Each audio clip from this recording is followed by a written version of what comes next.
Okay, welcome to Blender. So today I'm going to be teaching you how to make kerneled patterns within Blender. I'm going to go ahead and add in a cylinder. So let's go with add mesh and we will add cylinder. So we've got our cylinder right here. What we're going to do is in the bottom left corner right here, we have this nice little drop down. We are going to go ahead and turn off caps. So we're going to put nothing on here. So no caps. No cap. So 6, 7.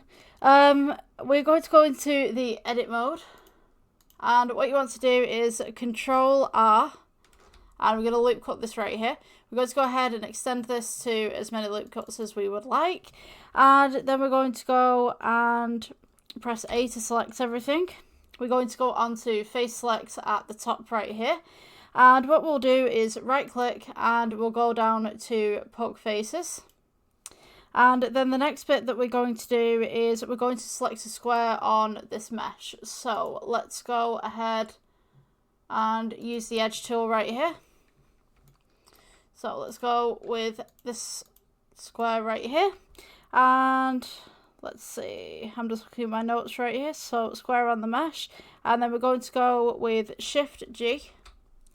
And we will select click length, so let's go with length right here, and then we're going to press S for dissolve edges, so X for dissolve edges, not S.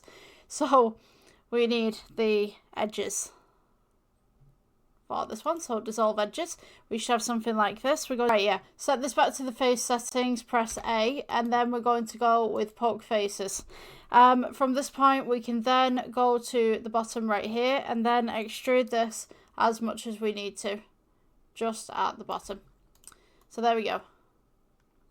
That's how you make that. And if you wanted this as a render version with cycles, and of course without that on the objects mode. Okay, so I'm just going to move this lamp real quick so you guys can see the lighting on it. So there we go, there's the end product. Hope you guys enjoyed the tutorial and I will see you in the next one. Bye bye.